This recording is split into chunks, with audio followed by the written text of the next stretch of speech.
right, welcome back to this week's recap of CJ Discusses Below Deck Sailing Yacht Season 5, Episode 2. And Episode 2 begins right where Season 1 left off with the serving of the first dinner, which Daisy had basically had a choose your own adventure. We had a couple guests for the surf and turf that don't eat shellfish, so she offered up a couple substitutions, and from there it kind of just got a little sideways on them, and everybody was picking what their protein was going to be, how it was going to be cooked, and what their seafood was also going to be, which threw Cloyce for a loop. As season 1 or episode 1 ended, we see that a dish is going back because the steak has been done too over. It was well done instead of being medium rare. So as we pick up, Cloyce is going ahead and fixing all the dishes that either sat too long and got over or just didn't go out correctly. Once all the dishes are actually served, though, the guests are very happy and things are starting to rock and roll at that point. Once dinner is finishing up, we see that the dance instructor is coming on board for the leather and lace dance lessons, as well as the dance party that's going to happen. We see that the crew is also going to be involved in this. They have to go get changed into costumes. And to be perfectly honest with you, these costumes just aren't spicy enough. I mean, I'm looking for some S&M type dominatrix type outfits, and these are pretty relatively tame, as well as the dance moves that are going on. So this leather and lace was more lace vice leather. I would have appreciated it to be a little bit more spicy just because I like seeing people make fools out of themselves, but alas, I didn't get what I wanted. We then see Gary taking the dance instructors back to shore. He's in the tender, which we will find out is actually an inflatable tender, but that doesn't mean that it is impervious to high dollar issues.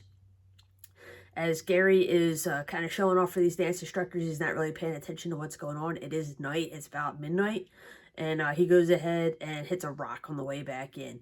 He's not sure how bad the damage is. Everybody's okay. He's able to go get back to the pier, drop off the dance instructors, take a quick look at the damage. He sees a little bit of bubbling coming out, but it doesn't look like the boat is sinking, so he's able to get it back out to the yacht.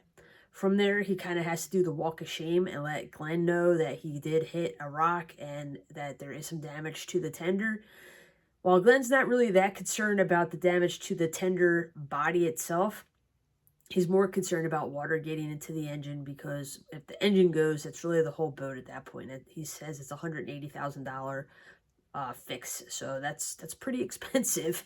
I mean, that's a price of a house in some areas. So really, fingers crossed. And now it's up to the anchor watch to make sure that the tender doesn't take on too much water and that engine stays well above water. All right, we come to the next morning, and Gary's up, bright-eyed and bushy-tailed, because he didn't get any sleep last night, stressing out about what's going on with the tender. He's out there right away, making sure that everything's good to go. He goes up to the wheelhouse and he talks to Captain Glenn. Glenn wants to see some video of how bad the damage is. So Gary jumps in the water, gets some video footage, and takes it back up to Glenn. And we find out that the damage really isn't that bad. It seems to be just a superficial gouging on the hull of the boat. And while it will be a little bit costly to repair, it's not going to sideline the tender, which is good. As we continue along on day 2, we see Danny and Keith up on the deck, and they are chatting it up. It's just really a continuation of their flirtation from the first day. For whatever reason, crew members always seem to want to get together with each other. They're drawn to each other. But you're going to be in close proximity for 6 weeks. I would tend to not date members of the crew, just because if it goes bad, it's going to go bad spectacularly. But these two are chatting it up, and we'll see where it goes from there. The guests come on deck, and then we find out that they're going to go on their big excursion for today to O Beach Club in Ibiza, which Daisy tells us is like most exclusive beach club, most fun, and everybody wants to go there when they come to the Mediterranean to party. They go ashore. They take 2 stewardesses with them, which Gary asks, and so does Glenn, "Are you sure you want to send these 2 stews away all day?" And Daisy's like, "Yep, that's what I want to do." So they get ashore, and lo and behold, the guests are just having a great time. I mean, I'd be having a great time too if I was just drinking my face off all day and going swimming. The 2 stews aren't really having that great of a time, but Danny does strike up a conversation with the attendant that they have for their group. His name is Anthony, and he's from South Africa, which is where she's from, so they have that shared bond. and they are just hitting it off. And lo and behold, by the end of the day, Danny's getting his phone number. Now, the two stews, Danny and her stewmate, they want to get back to the boat because they're tired, it's hot, they can't have any fun, so it's really not a great time for them.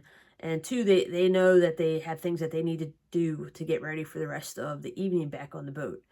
They call back and ask Daisy to go ahead and see if they can get swapped out so they can get back to the boat.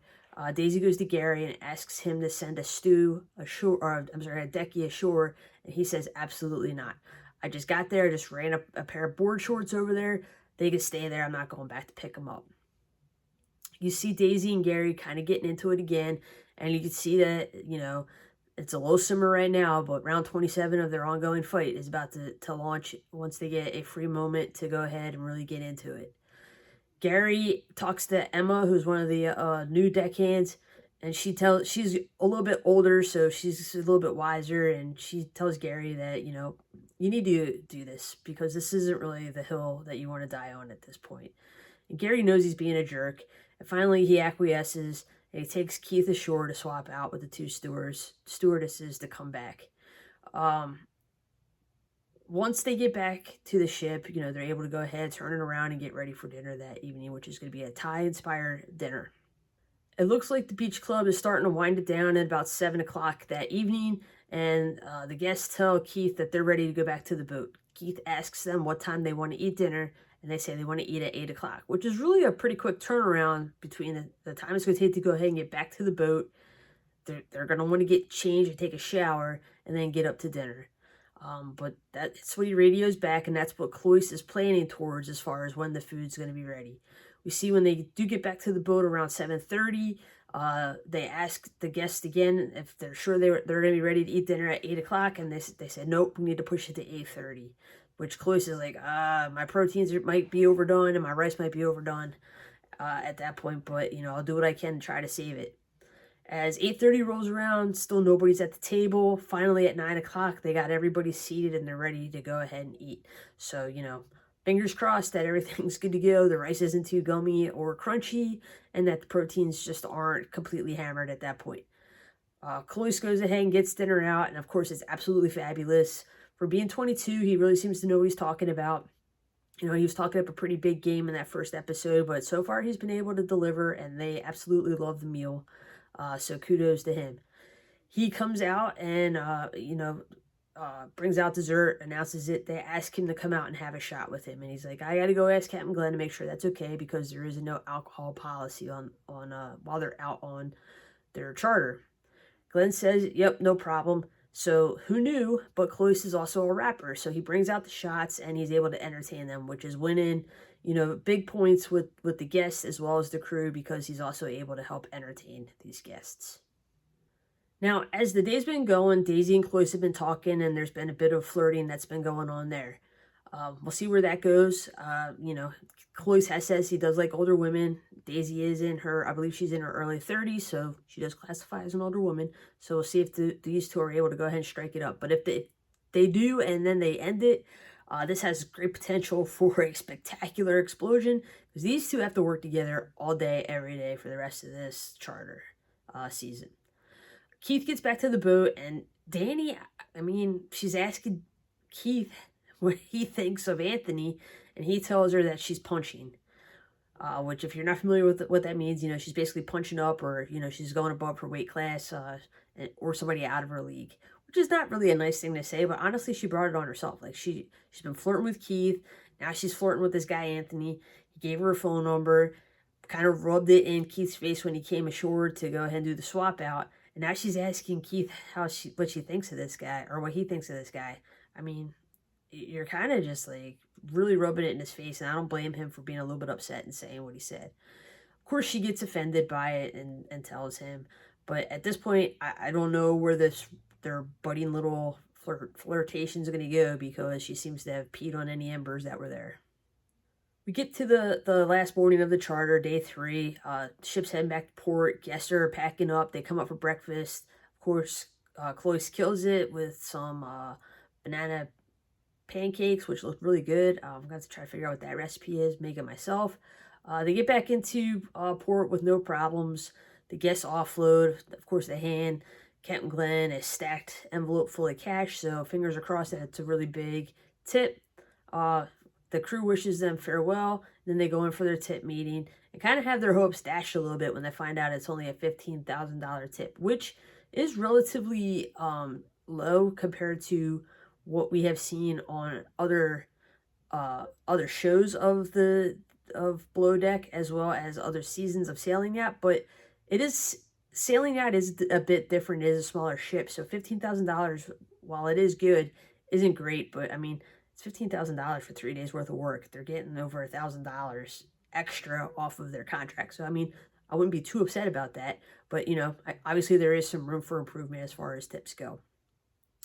The crew goes ahead and turns around the ship, and then it's crew night out. So of course they go out, and Cloyce is talking about how he likes to, you know, dress it up a little bit, and he comes up on deck looking like some type of mid-30s soccer dad, or if you were in the military, he looks like the stereotypical field grade officer, while everybody else is looking like, you know, the young, fun people that they are, or the company grade officers, and they're, you know, dressed appropriately in some more sportier attire to go out for a night out. But you know, Cloyce does look nice. He's got a nice pair of jeans on, his shirt's tucked in, he's got matching socks and some penny loafers. But if you're trying to get a nice younger woman, I don't know that that's the way you're going to go about it. So he's clearly aiming for the older lady market, i.e. Daisy. They go out. Cloyce is talking to Gary and the rest of the guys, and he expresses that he does think that Daisy is kind of hot. Gary's like, "Whoa, wave off, buddy, wave off. That is dangerous waters. You do not want to go there." But you know, he also wants to see the sparks fly, as well as the inevitable crash. So again, we'll see where that relationship goes. And then Gary and Daisy go off for a smoke break, and you know, there's some unrequited feelings there as well. They got to figure it out, or else they either need to, you know, get together and figure it out, or they need to not work together at this point, because it really is a toxic relationship. And as the episode ends, as I called it, round 27 kicks off, and Daisy and Gary are starting to go at it about, you know, how Gary never supports her, and Gary feels that she never supports him.